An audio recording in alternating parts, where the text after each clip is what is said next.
जय मसीह की दोस्तों, आराधना संदेश चैनल पे हम आपका फिर हृदय से स्वागत करते हैं। आज अब एक बहुत महत्वपूर्ण विषय लेके हम आपके पास आए हैं कि आज परमेश्वर के भवन बंद क्यों हैं। जैसा कि हम जानते हैं कि हमारा देश वरन संपूर्ण विश्व एक गंभीर बीमारी जिसे कोविड-19 के नाम से जानते हैं उसका सामना कर रहा है और सभी जगहों पे करीब करीब सभी देशों में जहाँ पर इस बीमारी का संक्रमण है और साथ ही भारतवर्ष में भी सब जगह लॉकडाउन है और सब लोग अपने अपने घरों में बंद हैं। लेकिन हमें ये जांचना है इन लॉकडाउन के समय में जो परमेश्वर के भवन बंद हैं, लगभग 50 दिन हमें इस लॉकडाउन में हो गए हैं और 7 सप्ताह हमने काट दिए हैं कि हम रविवार को आराधना में नहीं जा पाए। उसके साथ साथ हमने बड़े पर्व palm Sunday, good Friday, Easter को भी अपने घर में रहते हुए मनाया। बहुत से पासवानों ने ऑनलाइन प्रचार किया। मैं धन्यवाद देना चाहता हूं ऐसे पासवानों का जिन्होंने ऑनलाइन प्रचार किया कि परमेश्वर का वचन लोगों के घर तक पहुंचा। लेकिन ये बहुत ज़रूरी है हमें जानना, क्या परमेश्वर के भवन का महत्व हमारे जीवन में इतना कम है? क्या हम घरों में रह के आराधना कर लेते हैं, बहुत कुछ बाइबल से सीख लेते हैं, यह पर्याप्त है? क्योंकि मैंने बहुत से लोगों से पूछा लॉकडाउन क्या हम लोगों के लिए, हम मसीहियों के लिए अच्छा है या नहीं है। तो बहुत से लोगों का कहना था कि लॉकडाउन अच्छा है क्योंकि हम इन दिनों में बहुत सा समय परमेश्वर को दे रहे हैं, बाइबल को पढ़ रहे हैं, घर में रह के प्रार्थनाएं कर रहे हैं। बड़ी अच्छी बात है कि हम बहुत समय परमेश्वर को दे रहे हैं, बहुत से समय प्रार्थना में लगा रहे हैं। लेकिन क्या परमेश्वर के भवन का हमारे जीवन में इतना कम महत्व है कि उसके खुले रहने से या बंद रहने से हमारे आत्मिक जीवन पे कोई फर्क नहीं पड़ता? इसको जांचने के लिए, इस बात पे चिंतन और मनन करने के लिए हम बाइबल की कुछ स्थानों से कुछ वचनों को देखेंगे और सीखेंगे।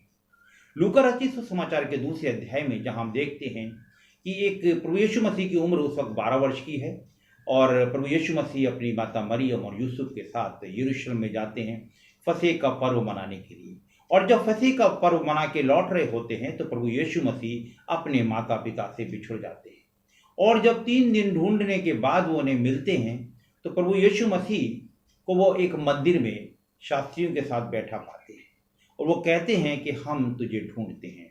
और प्रभु यीशु मसीह उनसे जो कहते हैं बड़ी महत्वपूर्ण बात है जो कि हमें लूका रचित सुसमाचार और उसके 2 अध्याय के 49वें वचन में देखने को मिलती है। उसने उनसे कहा, तुम मुझे क्यों ढूंढते हो? क्या नहीं जानते कि मुझे अपने पिता के भवन में होना अवश्य है? या प्रभु यीशु मसीह 12 वर्ष की उम्र में एक बात अपनी माता पिता से कहते हैं कि मेरा अपने पिता के घर में होना अवश्य है। तो क्या ये मेरे और आपके लिए सोचने की बात नहीं है कि मेरा और आपका क्या परमेश्वर के भवन में होना अवश्य नहीं है? निश्चित रूप से मेरा और आपका भी परमेश्वर के भवन में होना अवश्य है। फिर ये परमेश्वर के भवन बंद क्यों हैं? और भी जगहों पे हम देखते हैं कि जब यहोवा परमेश्वर ने सुलेमान के द्वारा एक अपना भवन बना के तैयार किया, एक बड़ी योजना के तहत बनाया, और जब सुलेमान ने वो खूबसूरत मंदिर बना के तैयार कर लिया जिसको बनाने में 7 वर्ष लगे, परमेश्वर ने सुलेमान को दर्शन देके उसे एक बात कही जो कि हमें पहला राजा 9वां अध्याय 3 वचन में देखने को मिलता है। यहोवा ने उससे कहा, जो प्रार्थना गिड़गिड़ाहट के साथ तूने मुझसे की है उसको मैंने सुना है। ये जो भवन तूने बनाया है उसमें मैंने अपना नाम सदा के लिए रख कर उसे पवित्र किया है और मेरी आंखें और मेरा मन नित्य वहीं लगे रहते हैं। या यहोवा परमेश्वर सुलेमान को कहते हैं कि मेरी आंखें और मेरा मन नित्य वहीं लगे रहते हैं। जहां यहोवा परमेश्वर की आंखें लगी रहती हैं, मन लगा रहता है, तो क्या मुझे और आपको परमेश्वर के भवन में नहीं होना चाहिए? निश्चित मुझे और आपको वहाँ होना चाहिए। फिर ये जो सोचने की बात है, फिर ये परमेश्वर के भवन बंद क्यों हैं? हम देखते हैं राजा दाऊद के बारे में। राजा दाऊद भजन 122 उसके पहले वचन में लिखता है, जब लोगों ने मुझसे कहा आओ हम यहोवा के भवन को चलें तो मैं आनंदित हुआ। जब राजा दाऊद से कहा गया कि यहोवा के भवन को चलें तो बड़ा आनंदित हुआ। और उसके आगे भजन 65 उसके चौथे वचन में हम देखते हैं, क्या ही धन्य वे जिसको तू चुनकर अपने समीप आने देता है कि वे तेरी आंगन में वास करें और तेरी भवन के अर्थात तेरे पवित्र मंदिर के उत्तम पदार्थ से तृप्त होंगे।